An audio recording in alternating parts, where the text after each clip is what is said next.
So our bank recently did this, renting out a movie theater. The movie hasn't started yet, so I go out to go to the washroom and I see Adrian. So we just start chatting.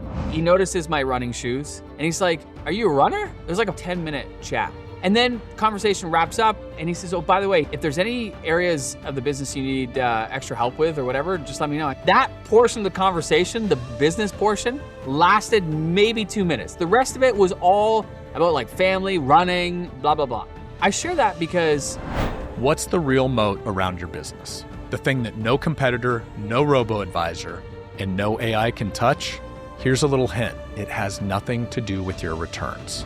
Today's guest is Stu McLaren. He's a pioneer when it comes to building membership platforms online. And Stu has helped build multi-million-dollar communities from the ground up.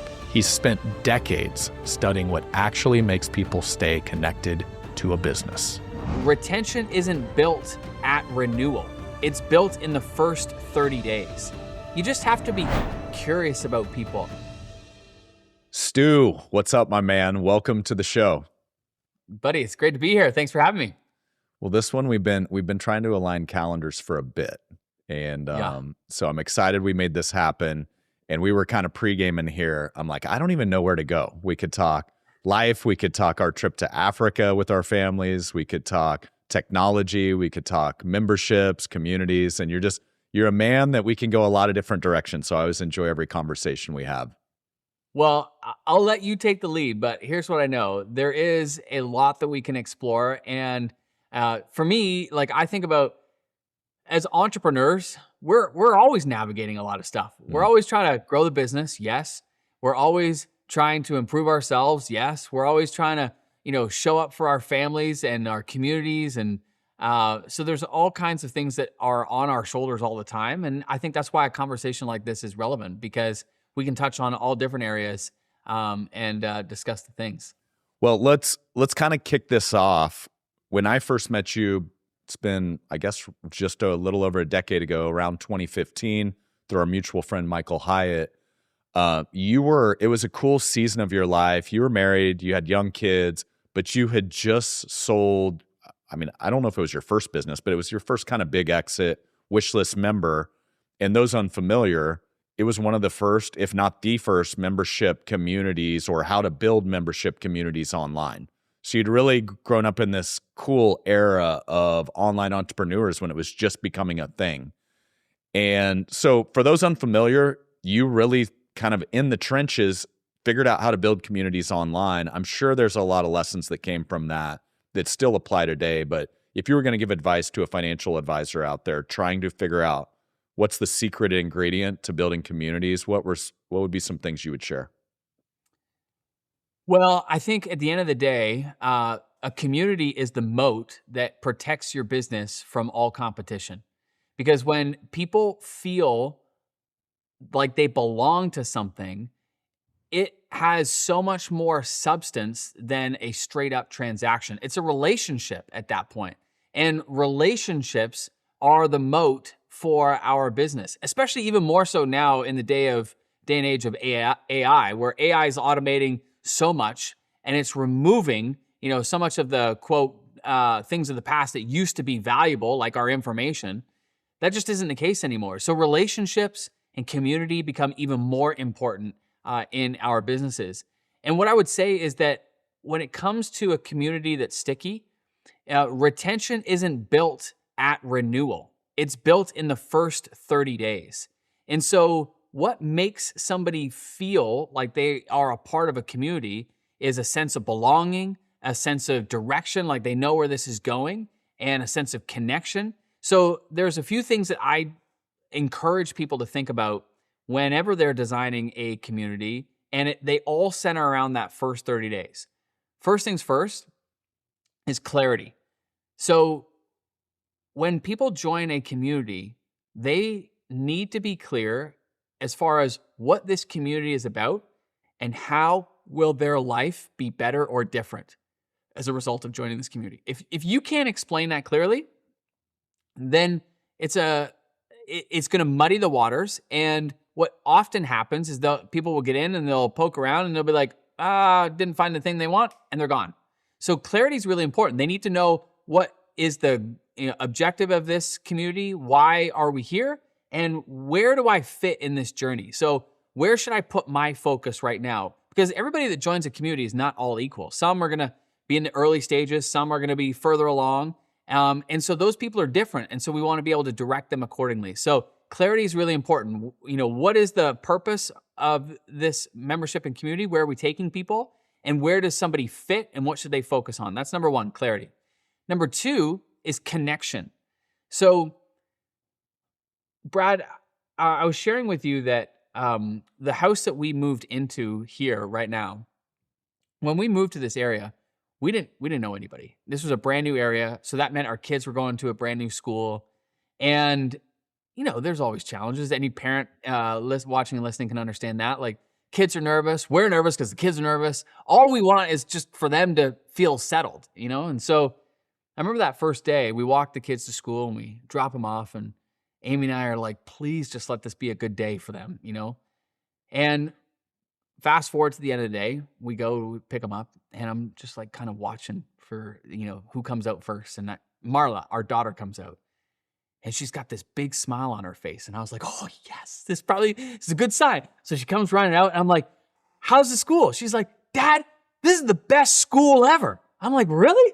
I'm like, tell me why. She's like, well, you know how I used to go to Montessori school? And I said, yeah. She's like, there's a girl in my class that used to go to Montessori school too. I'm like, oh my gosh, you got that in common. She's like, Dad, it gets better. I'm like, how? She said, well, you know how I love riding horses? Yeah. She rides too. I'm like, what? I'm like, what a coincidence. She's like, but Dad, you know the new stable that I'm riding at? Yeah. Her mom owns the stable. I'm like, what? I'm like, are you kidding me? She's like, Dad, this is the best school ever. Time out. That had nothing to do with the school. Everything that was framed up in her mind that this was the best school ever had everything to do with the fact that she made one meaningful connection. And in a community, that's all it takes.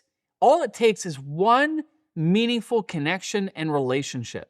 So when somebody joins a community, we want to help them get connected as quickly as possible. We want to introduce them to others in the community. We want to introduce others to them. We want to help facilitate connection, and we want people to feel a sense of belonging, because at the end of the day, if all they do is develop one meaningful relationship, it can frame up in their mind that, what a great experience this is. So first things first, clarity. Second thing is connection. And the third thing would be results.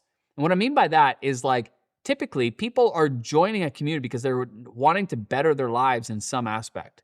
And so what we want to focus on in that first 30 days is to help them build momentum toward that bigger, better, brighter future. And often we think it's got to be huge wins. It doesn't. It just needs to be forward progress, because that forward progress creates a sense of momentum, and that feels good, and that feeling is what keeps people moving. And in all the years that I've been doing this, Brad, I have never, ever heard of somebody leaving a community because they're experiencing too much success. Like, I've never heard anybody say, you know what, Brad, it's been great, but I'm out of here because I just can't stand succeeding like I am in your community. I'm out. Like, nobody ever says that. So in a community, if all we focus on is just helping people make forward progress, then they will stay. And so in that first 30 days, I love to get people quick wins as much as possible. So first 30 days, focus on those three things. Clarity, helping people know what the vision is and where they're at in that journey. Number two is connection. Help them build one meaningful relationship. And number three, results. Help them get one quick win in that first 30 days, and you will see your retention skyrocket. Those are the heart and soul of what makes a great community, especially in the first 30 days. It's like you teach this stuff or something, man. I've been around the block. Yeah. So I'm looking through the lens, if I'm an advisor out there watching or listening in, clarity. It's interesting because I think our industry hasn't always been good at not talking in jargon and kind of watered down language like, oh, I build a financial plan. Well, congratulations, you and every other financial advisor in the country, right? So that clarity could be a little bit more of like, here's the way we get you from where you are to where you want to go, and here's our proprietary process. We coach a lot on that, like branding it to your business. But what really stuck, the connection piece, because I look at most of our members, they work with retirees and pre-retirees. And if I look at that season in life, most of them are leaving the known for the unknown. Here's my coworkers I've had for 20, 30 years. Here's all these friends, and I'm retiring and I don't see them every day like I used to. So that idea of connecting them to this new world where they're not the new kid in class like your daughter was, that's really cool, because a lot of our members, a lot of advisors out there already run client events. They do really, wine tastings, rent out movie theaters, be a super grandparent on us. So they're already doing a lot of that, but I don't think they're probably intentionally doing that connection piece with other members of the community. So do you have certain businesses that you've coached where they do that really, really well, that no new kids rule? Yeah, I'll give you an example. So you talk about renting out a movie theater. So our bank recently did this, and we do a lot of business with our bank. We got an invite, and I took our son, Sam, my brother-in-law, and his son, so my nephew, to the movies. So it was a screening of the Wait, is this Super a movie Mario. night out with Andrew? I have to know. No, it wasn't with Andrew. Oh, It was okay. with All right. Amy's brother. All right. It was with Amy's brother, Jack. Yeah. Okay. So we go to the movies, and it was the screening of the Super Mario Brothers movie. So kids were like, Sam and they were all into it. So anyway, we get there. Adrian, our rep, he's there, and he says hello. We connect and we meet, and it was brief. It was just basically like, hello, we got our tickets, and then they gave us tickets to like go get popcorn and all the things. We get into the theater, we sit down. Movie hasn't started yet, so I go out to go to the washroom, and I see Adrian. So we just start chatting. It was like a 5-10 minute chat, and actually it was nothing to do with business. He notices my running shoes, and he's like, I didn't know her. He's like, are you a runner? I said, yeah. He said, when was your last run? I said, this morning. He said, how far did you go? I was like, 10K. He's like, he said, I love how runners just like spit off that they, just cranked out 10K like it's nothing. And so anyway, come to find out, he's in the midst of training for a marathon as well. So we start jamming on that. We start talking about that. And then we start talking about AI. And, I asked him, I said, has AI impacted your business? And he said, actually, no. He said, because my business is all relationships. And so we talk about that. And then the conversation wraps up. We say goodbye. And he says, oh, by the way, he said, if there's any areas of the business you need extra help with or whatever, just let me know. I said, actually, I could use some help on the tax advice stuff, because I know we're paying way more tax than we need to be. He's like, no problem. He said, I'll get you hooked up next week. That was it. That portion of the conversation, the quote business portion, lasted maybe 2 minutes. The rest of it was all about like family, running, blah, blah, blah. I share that because relationships are the hardest but easiest part of the equation. You just have to show interest in people. You just have to be curious about people. You just have to find out what's meaningful to them. And so in Adrian's case, what did he notice? He noticed my running shoes. They're a particular type of running shoes, and clearly I'm going to be more of a serious runner with these shoes than I would be, anything else. So he followed that curiosity, dug a little deeper. Now, here's how Adrian could take that to the next level.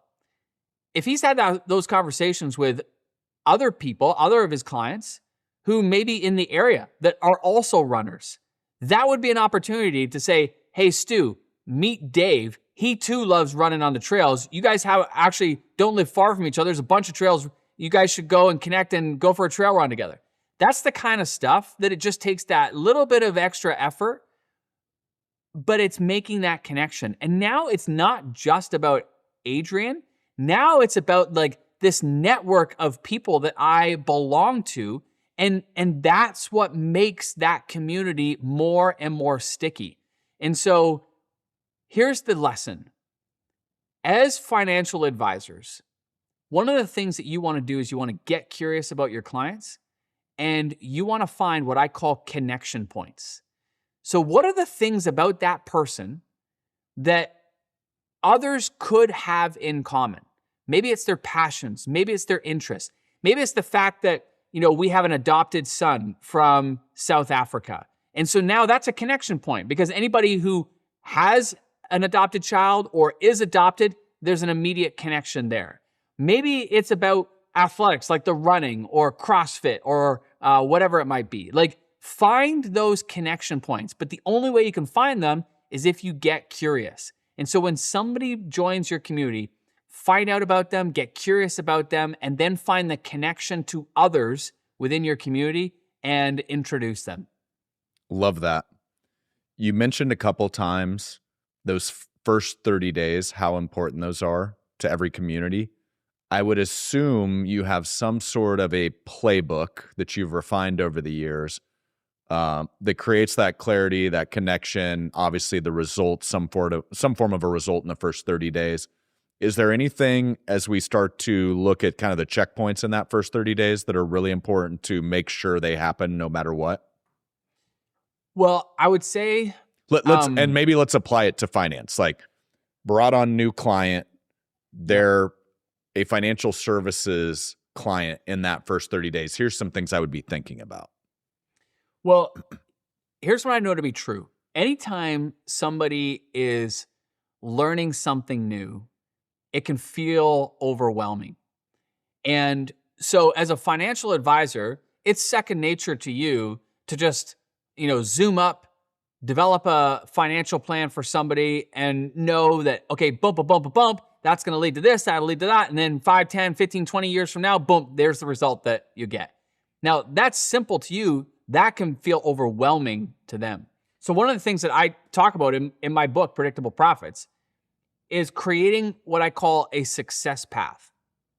Now, this could be a plan, it could be, a playbook, whatever it might be. But essentially, we're starting with the end outcome that somebody is wanting. And for a financial planner, that might be like the lifestyle that somebody wants to live, when they retire. Okay, so what does that look like? What are you doing on a daily basis, regular basis? How often are you traveling? What kinds of activities are you doing? Like, we're digging. We're just asking questions, not necessarily getting into specific numbers. We're just asking, what do they want their life to look like at that point? From there, we can back up out of that and say, okay, what is that going to cost on a regular basis? And what needs to happen for them to be able to live that life? Now we got a number, and then we can back up out of that. What needs to happen in these years in order to be able to get to that number? Okay, none of this is rocket science, I know, but here's the lesson. In order to get to that final outcome, we need to break that journey down into different stages. So this is what a success path is. It is you're a starting point, an end point, and that journey is broken into different stages. And within each stage, we then need to focus on different things that need to happen in order for us to progress. The mistake that a lot of people make is they try to teach all the things to somebody all at once. And that's when it gets overwhelming. And that's when, have you ever seen that meme with Homer Simpson just backing up into the bush? Oh, many times. One of my favorites. Yeah, that's exactly what your clients end up doing. And so then what ends up happening is everything you're saying just becomes wah, wah, wah, wah, wah, wah. They don't hear anything. But if you just simplify it, you can outline the plan, but just say, you know what, like in this first stage, just focus on these few things.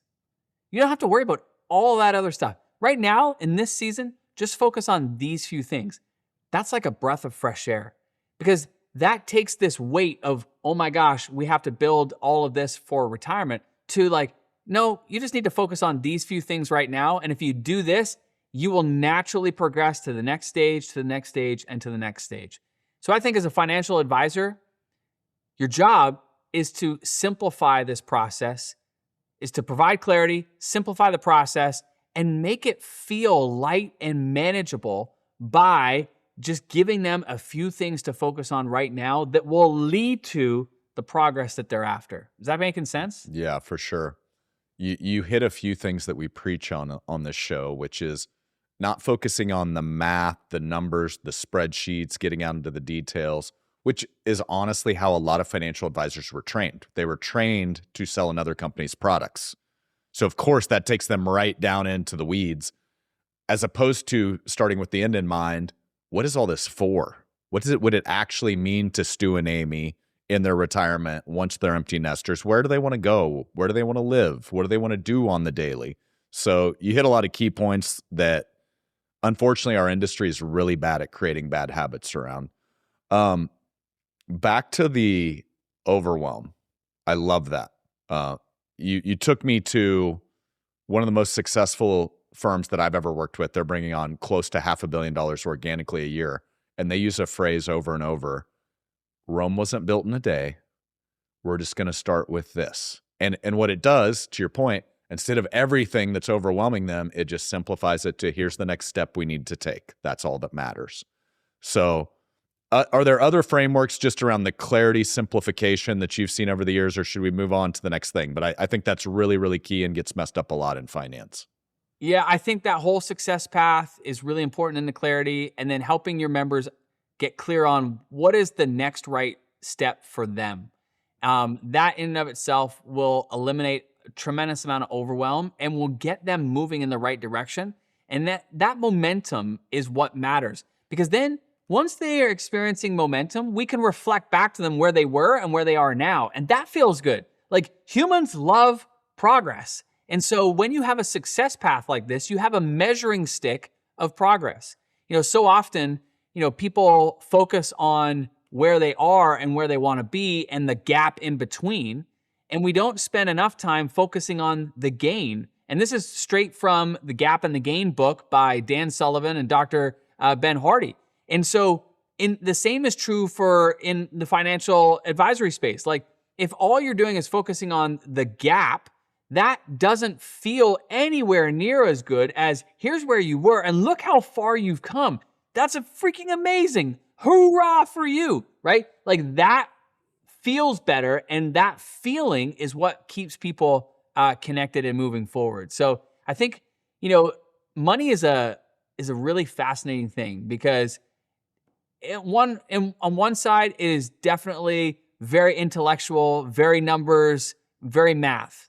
The other side, it is tremendously emotional. And we cannot forget that emotional aspect of progress. And when people are experiencing that progress, you want to remind them of that. And that feeling gets associated with you and your company, because your company has helped facilitate that growth. So don't lose sight of that, because that in and of itself is a really sticky element to keeping clients long-term. All right. This one just came to mind. I love where you're headed with this. Real life coaching scenario, direct from a call I had with an advisor out of Texas yesterday. So he's got this prospect, done really well for himself, engineer, very spreadsheet, analytically minded. And one of the behaviors he's actually trying to correct and unpack is this gentleman had multi-million dollars. And let's just call it 25 million. And his goal was to get it to 30 investable assets. Well, got a little aggressive, and unfortunately it went the other direction. Now he's at 15. And so back to the gap and the gain, you see this all the time. It's like you're climbing Mount Everest and there's the summit. Okay, I'm at 25 mil, the summit's at 30 mil. But it's like, wait, why is the summit at 30 mil? Because once you get there, then it's going to become 40 mil, then it's going to become 50 mil. There's just like the next peak, but there's no actual meaning to that number other than it's the next big round number. So if you were coaching somebody that was kind of had some flawed logic where they're kind of chasing the wrong path, how would you start to break that down if you're an advisor? Because we had a really interesting coaching conversation on this. I'm like, yes, flawed logic. You're going to have to re-educate him on he's chasing the wrong thing. I would ask, so what? So what I mean by that is, like, he says, I want to get to 30 million in investable assets. So what? What does that make possible? Well, I'd be able to do X, Y, and Z. Okay, awesome. So is that the goal? Like, you want to be able to do X, Y, and Z? Well, and then we start digging a little bit deeper around that. What we've got to find out is, like, what's the purpose behind it? I was sharing with you, Brad, like, before we got started, that my wife and I had like an epiphany and a realization. We just came back from Japan. And for anybody that's ever been to Japan, you'd be able to connect and relate to this, but there's like a lightness in the country. And what I mean by that is, like, it's a lightness where everything's not bigger, better, more. In fact, everything's very intentional. People are very much at peace. And there was a lightness in the country that Amy and I came out of that just really appreciating. And I think at the end of the day, what it caused for us was to come back and we just started asking a different set of questions. Like, why are we doing all of this? What ultimately do we want? For Amy and I, we're real clear now on what we want in our retirement. And it's not to have a bigger house and more property. That's just that, not to say there's anything wrong with that. That's just not our cup of tea. What we want is we want a beautiful little home that doesn't take much to run, but is out near the mountains so we can be outside and hike and do all that kind of stuff. And so then it's like, okay, so what do we need for that to happen? And what we realized, it was like far less. And I think that this is the realization that a client like the one for that you were having during the coaching call with his client in Texas, you just have to ask those questions like, so what? Why is 30 million the number? What is it about 30 million that will make possible that 25 can't? And what is it about 25 that makes possible that 20 can't? And at the end of the day, I think once people start unpacking that, they start to realize what they really want in life, it actually costs much less. And therefore, what does that then make possible? If it costs less, then we don't need as much. If we don't need as much, what does that mean today? And so I think more than anything, it's just digging deeper into their mindset around why that number and what is that going to make possible. And maybe they do have justification for it. Maybe it's, they want to, donate X amount, or they want to divide X amount amongst children, whatever it may be. I don't know. But until you ask those questions, you don't know where the logic is coming from. And it very could be a flawed logic where they're just pulling that number out and there's no justification behind it. The other side of that is, as a financial advisor, when your client shares the logic behind that number, okay, now we can anchor to that. Because when you get to 30 million and then they want to move the goalpost to 40 million, it's like, well, what is the 40 million going to make possible that the 30 didn't? And so now we can reflect back to them the logic that they shared with us. Well, you hit something really key there that I see. Sometimes we all struggle with it. I know I struggle with it. Asking questions versus making statements. Because especially as a coach, especially as an advisor, you have the curse of knowledge where you've seen this problem multiple times before. You're like, okay, let's just fix this thing real quick and I'll get to my next appointment. Well, that's the first time most likely that individual's actually maybe even gone exploring, oh, is this even a problem? I didn't realize that. But now what you're doing, you're seeking to understand, you're showing empathy, you're not passing quick judgments before you give advice. That's the key. Well, why is 30? And then listening, being curious, back to your point you made earlier today. So I love that approach. I think too, Brad, like it's a really good point that we just don't spend enough time just being curious. And it's not judgment. Like, this is the key thing. Asking questions is different from judging. The tone in which you ask the question is really important. Like, if he says 30, you don't want to put him down for saying, he or she, by the way, you don't want to put he or she down for saying $30 million. There may be good reason for that. But you want to lead with a sense of curiosity. So you want to lead with, a soft, curious tone. So you want to say, that is interesting. Tell me a little bit more about why 30 is the number for you. What is that going to make possible?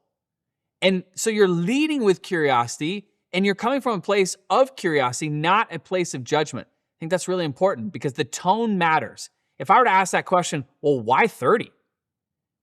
Totally different. It's the same question, but the tone is different. And how that is received is different. When it comes from a place of warmth and curiosity, people are going to open up more and you're going to discover more. And then as a financial advisor, the more you learn about your clients, the better you can serve them. And so I think it's really important being mindful of not just asking questions, but how you ask the questions. All right, I want to shift because we could spend the whole conversation on that, but there's so much ground to cover here. So we had a chance to go to Africa together. And this was something I'd had on my list was from the first time we met. I knew you and Amy had I don't even think it was called Village Impact at the time. What was it back in the day? World Teacher Aid. Yes, that's what it was called the first time. So that's evolved to Village Impact. You all build churches, I'm sorry, not churches, schools over in Kenya. And it's just the coolest. I could spend the next 30 minutes just talking about how impactful that trip was for our family of 5, going to a real village with a real school that you all helped build, connecting with the real community and the amazing people there, and then going on a safari on the other side of the trip. So, but I want to go to something I saw you do very intentionally. You'd built this community and taught others how to build communities. And then you sold this business. And this was right about the time we met back in 2014, 15 through our friend Michael. And you went to Mastermind Talks, mutual friend Jason Gaynard, and you gave a speech, I believe, titled More Money, More Impact. And I just remember, and I don't know if you would describe it this way, but I would say you had a little bit of an identity crisis because this is what you were known for. This is what everybody knew Stu for. You'd been very successful. You sold it. You had money. Now it's like, now what? And I just love the intentionality of how you thought about your own thinking and like, here's what's next. And making money isn't a bad thing. No. So anyway, a lot there. I don't know where you want to go with that, but it was a really cool, like me watching you go on that journey. I took a few learnings, but I'd love to hear yours. Well, I mean, I don't know if anybody's ever experienced this, but we had a great business. Like the business that I ultimately sold, it was a great business. I had great product, great team, great business partner. On paper, everything was there. You know, it all lined up. But at the end of the day, what I realized was that inside of me, something was off. And sometimes the hardest decisions aren't between good or bad. They're between good and what could be better. And what I realized was that I wasn't totally sure of what the next thing was going to be, but I knew there was an opportunity for it to be better. And so selling that business, it was a really hard moment for me because instinctually I knew it was time to sell, but logically I had no idea what was next. And that was that uncertainty nearly prevented me from moving forward. Fortunately, I have an amazing wife who is tremendously supportive and encouraging. And she basically said, we'll figure it out. Like, I believe in you. Like, you know, doesn't matter what it is, we will figure it out. And so I moved forward, I sold the business, and then I went through this identity crisis that you talked about. Like, I didn't know, was that business a one-hit wonder? Would people still want to do business with me? Was I putting my family in financial jeopardy? I didn't know. Like, it was all these questions kept me up at night. And I think what moved me forward was that I just kept taking the next right step. Like, I wasn't super focused on having a master plan. I was just focused on like taking the next right step. The next right step was I got a message from a friend of mine that said, do you know Michael Hyatt? I said, yeah, I know who Michael is. Our mutual friend Andy said, well, he's looking to launch a membership site and I think you could really help him. So I met with Michael. That was the case. He wanted to launch a membership. I knew I could help him. Ultimately, we ended up partnering together and that membership blew up into a multi-million-dollar a year membership. And then he wanted to involve me in more areas of the company. So I did. And that was fun. And I had no expectations that was going to be a long-term thing, but it was the next right step. And then ultimately, through that success of Michael, word started to spread and more people started to ask for coaching and consulting. And I started doing that. And then I realized like there's something here.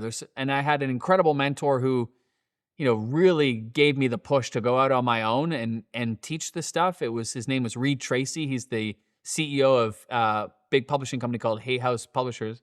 And he really encouraged me to go out and teach what I had learned. And so I did. And that's when Michael and I, we wrapped up our partnership all like, in a beautiful way. He's still one of my dearest friends. We wrapped that up. And then I focused full time on what I'm doing now. And I would just say like, through all of that, one of the things that I've realized is that in building business, it is a personal development journey on steroids. And there are so many highs and lows. And there are moments when you question yourself and the self-doubt creeps in and you're fearful and uncertain. But at the same time, there's moments of tremendous courage and there's moments of pride when you accomplish and you watch your clients get incredible results. Like that you're like, yes, like that's exactly why I do what I do. And then the other thing for me is just like, I realized that business is nothing more than a vehicle to do more good in this world. And again, I credit my amazing wife, Amy, because she's always the one that traveled to developing countries, remote areas of developing countries. She's always the one that has seen the need and has worked to improve those conditions for people.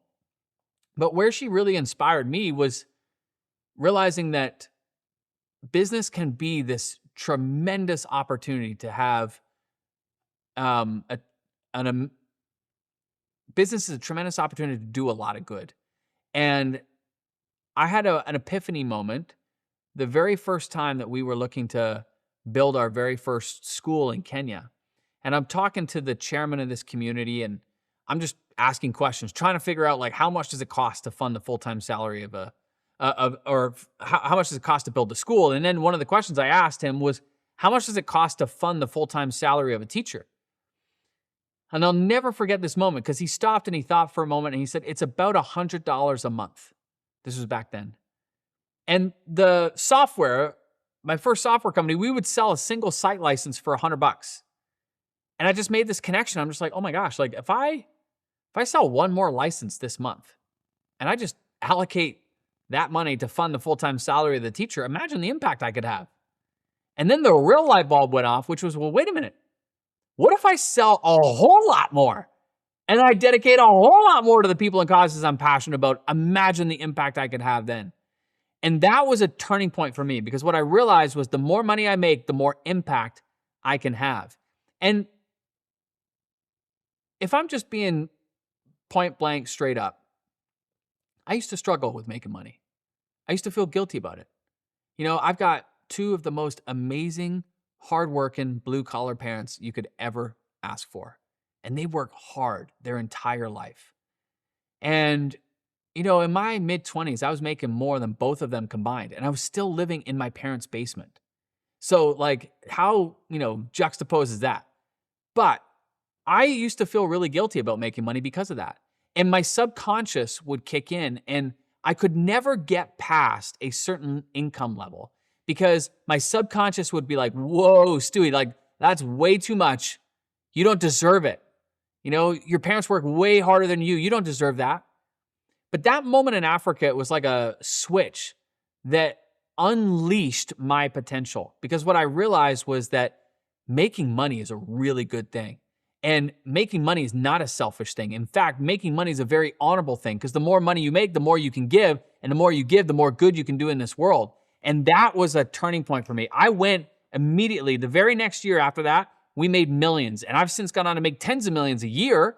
And we donate millions of dollars. And it is the most incredible feeling to know that we as entrepreneurs have the ability to make money. And with that, we could now create impact. And I truly believe, Brad, that it's us as entrepreneurs. We are the ones that are going to change this world. It is not any government. We can't be waiting for others to change the world. We can take control of that. We can change people's world. And there's all kinds of ways to do this. You could do it through a charity like my wife and I have done. P.S. You don't need to start your own charity to have that impact. There are thousands of nonprofits who will gladly, happily receive any donations that you are wanting to make because they are really good at the work that they do, but 99% of nonprofits are not good at making money. That's your skill. So make the money, give to the people that are in the trenches doing the good work, and just align yourself with them. That's one way to do it. But there's other ways to be able to give money too, like within your own community, you know, and there's so many good examples of this. Okay, I'll share one. So Amy and I do one thing every year, and it's called a super surprise. And what we do is we pick like a family member or a loved one or a dear friend who we want to create an amazing experience for. So we've done these over the years. We've done this for my parents. We've done it for Amy's parents. We've done it for family, friends. I'll share one example that we did a couple years back that was like truly a magical experience. So I mentioned that our son, Sam, we adopted from South Africa, and he joined our family when he was 1. Well, from the time that he was born to the time that he joined our family, he lived in a foster home in South Africa. Now, we call it a 5-star foster home because he was loved on by 2 grandmothers who at any one point in time had anywhere between 10 to 15 babies. And these women were amazing. They treated them like their own kids. They would take them out, they'd celebrate them, they had community members come in. Like these kids, they lived an amazing life in this foster home. Well, anyway, one of the women, her name is Lynn, unfortunately since passed because, she was getting up there in age. The other, her name's Sonia. She was about to celebrate her 75th birthday. And one of the things that we decided to do was to bring her over to Canada because so many of the adoptions that she helped facilitate, the kids ended up moving to different parts of Canada. So we flew her over here for her 75th birthday, and we had a celebration in our yard. And we had probably about, I would say, close to 100 different people of like all these different families all came to celebrate Sonia. And then we sent her on a tour across Canada to visit other areas where adopted families of the kids that she had helped raise were living. And so she did this across Canada tour, visiting all these kids that she raised when they were babies. And she got to see them. Now they're 5 years old, 6 years old, 10 years old, 12 years old. Some are teenagers. And it was this beautiful, like, full circle moment for her. That wouldn't have been possible. It wouldn't have been possible. She would not have been able to do that. She did not have the financial means to be able to do that. But that's the magic of what we do. As entrepreneurs, we get to make money and we can use it to make impact in a variety of different ways. And so we can give on the charitable side and to causes that we're passionate about. We can give in our local community, our kids' sports teams and things like that. And we can also give to individuals to create amazing experiences and lifelong memories for them.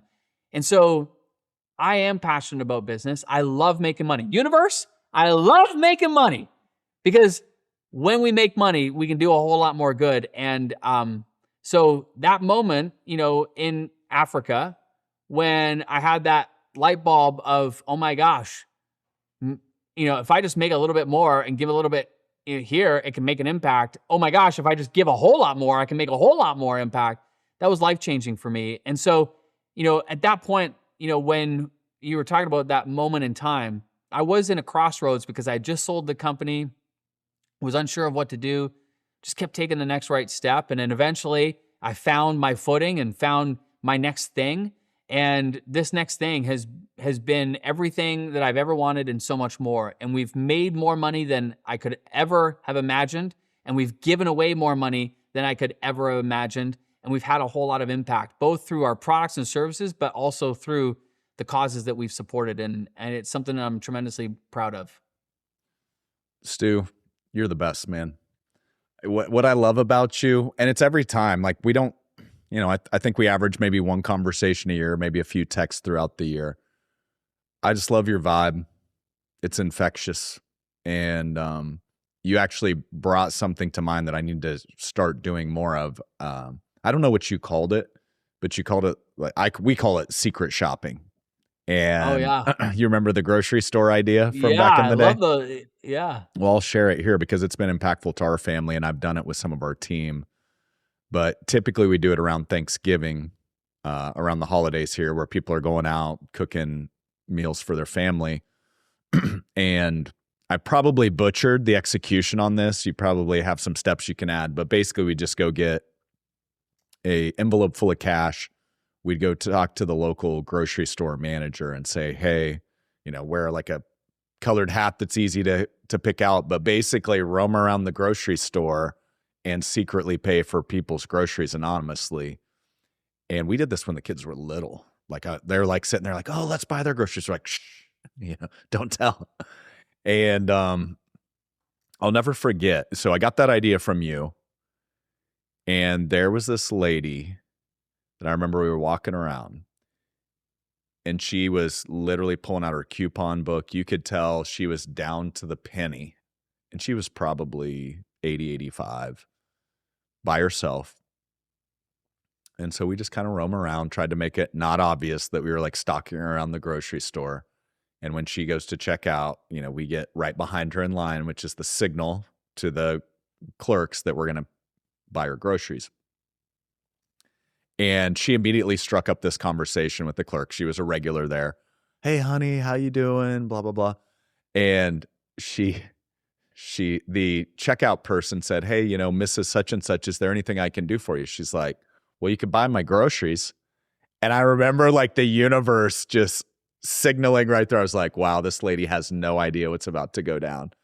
And so anyway, they ring her all up and they're like, Mrs. Such and such, just want to let you know your groceries been taken care of today. And she gets mad. She's like, you better not have paid for my groceries. She's talking to the checkout lady. She's like, I was just joking. You are not paying for my groceries. She's like, I didn't do it. You've been anonymously blessed or something. And she immediately turns to me and she's like, did you buy my groceries? And she was like, kind of like, prideful. Like, hey, I don't need anybody I don't need any handouts. And I was like, just on the spot, I was like, no, but I hope they pay for mine too. And I just kind of played it off, but it was just like such a cool family moment. And I got that from you, where you shared that somewhere along the way in one of our conversations. And so I took that back to Kansas and we've done that. And we haven't done it in a year or two, so we need to get back to it. But it's such a magical place to be in life where you can give away and help others and not have to hoard everything for yourself. And it's down to the next, nickel and dime in the bank account. But you've always had that energy and you've inspired others to have that energy, including our family. And I just love that about you, about Amy, who will act like the quiet person in the room, but she is the biggest badass in the room. 100%. That girl is adventurous. She's telling me like riding tuk-tuks through mountains in some random country. And so it's really cool. I love the way you guys live. I love the way you inspire others to live. I'm going a little off track, getting on a soapbox here, but I really love every time we get together. I pick something like that up from you guys. Well, I appreciate that, buddy. Yeah, the grocery store, where that came from was I love collecting acts of kindness. And so I was just on YouTube and I saw a YouTuber do that.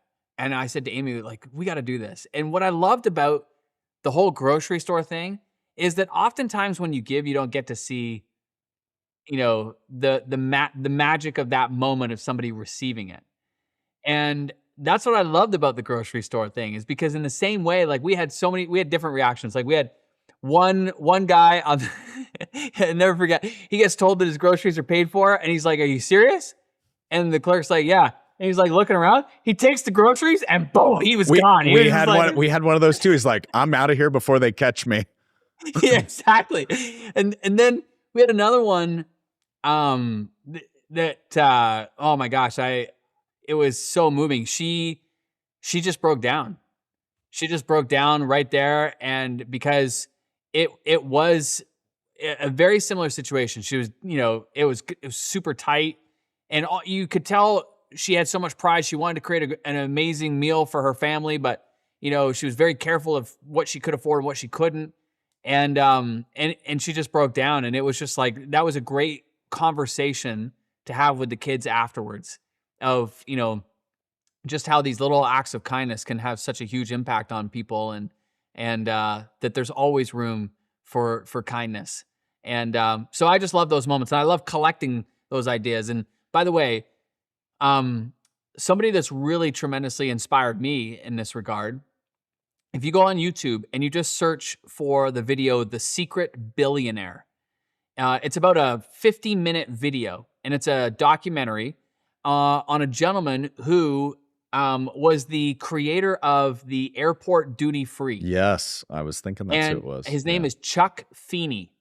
And he made so much money that he felt ridiculously guilty about it. So he was literally anonymously donating hundreds of millions of dollars. And then when he turned 75, he had this moment when he didn't want to do it anonymously anymore, because he realized that he could inspire a lot of other people if he just started sharing what he was doing. And so he started sharing it. And his goal was to give away all of his money before he passed away. And so, Brad, this is crazy, but at one point, he was giving away over $1 million a day, to different causes and things that he's passionate about. And he succeeded. There was an article that was written about him, I think it was like 3 or 4 years ago, where he had given away all of his money except for $2 million that he kept for him and his wife. And this guy was a multi-billionaire. And it was just so inspiring for me just to think of the impact that this one man has had with his one business. Excuse me. And I just think and I was really inspired by that. And it just again showed me that there's no limits to how much we can make, and therefore no limits on how much we can give. And what a privilege, what an honor to live in the time that we do, to be able to do both of those things. Really cool. You reminded me of one of my favorite quotes. I was familiar with that story, but I will go watch that on YouTube now, because I haven't dove deep in exactly how he did it. But I was reading, it was either a biography or autobiography by the founder of Patagonia. Very similar. And there was a quote in there that stuck with me. Your last shirt doesn't have a pocket on it. AKA, you can't take it with you. So pretty cool to be able to have success, help people, make money. But at the end of the day, if you can make an impact and give and see the results of that while you're alive, okay, so you die with $5 billion in the bank, you're not going to be able to see where what happens with that tool called money after you're gone. You might as well use it while you're here. Yeah, so, 100%. I mean, money is just a fuel. That's all it is. Money is just fuel. The only question that matters is what you're using it to drive. And so I would just encourage people to, yes, stay hungry. Don't feel guilty about making money. Making money is a very honorable thing. What you do with that money, I would just, and I hopefully am inspiring people to just use that money to do more good. And there's all kinds of places where you could do good. It could be your local family and friends. Dude, we like this super surprise. That is one of those treats that Amy and I absolutely love, because then you get to create an experience for people that could never create it for themselves. And it creates incredible memories. And so, selfishly, you get to, create these amazing memories and revisit those memories. And that is, so rewarding.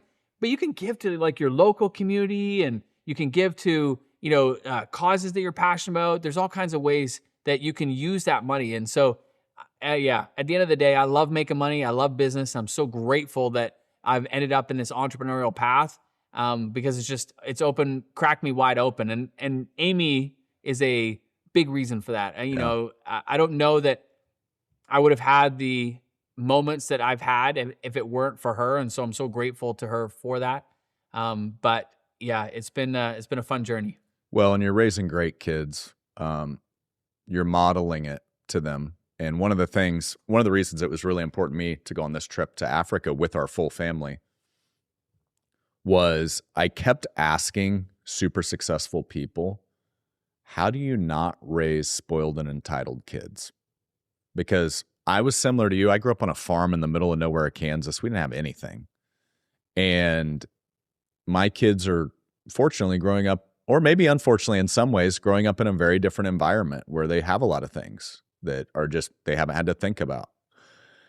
And back to giving back and realizing how fortunate you are. One of the memories that sticks with me right as we pulled up to the village in Africa, the school that Village Impact helped build. It was one of the bumpy, I've been on some bumpy dirt roads in Kansas. That was a bumpy dirt road. I don't even know if it qualifies as a road actually. But we roll up, and as we were maybe like a mile away from this village, I look over to the right, and there's a lady with a baby strapped to her chest, kind of like not like we're used to it here, like just cloth kind of folded over or whatever. And she was doing her laundry in ditch water. And in that moment, I immediately thought,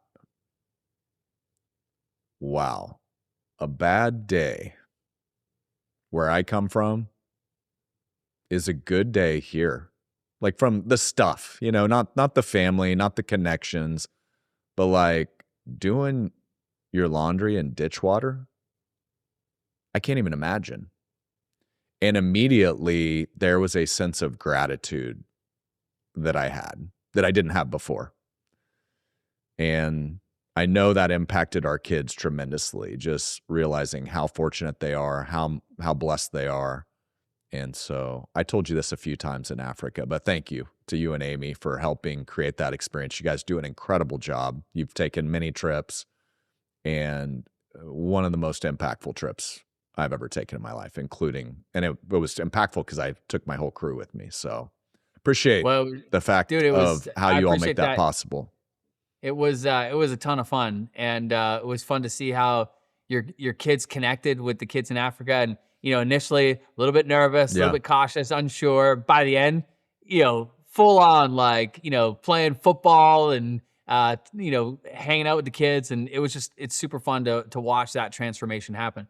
The only thing that I'm trying to still figure out is how to transfer good personal hygiene to our kids over here. With our son Sam, we were joking the other day. We're like, dude, what we're prepping our house to sell, and we're in his room, and Amy's finding gems that have been there for a real long time that probably shouldn't have been. Good luck with that. I've got a 16-year-old that's still dealing with that as well, so I don't know the answer to that one. But I do think when we can embed kindness in our kids' hearts at an early age, I think it is the best way that we can contribute as parents to making this world a better place. Empathy and kindness, to me, they're skills just as much as, learning how to do math and spelling and driving and, all the things. Kindness and empathy are skills that we can teach. And the earlier we teach them, our kids, the better off they will be. Yeah.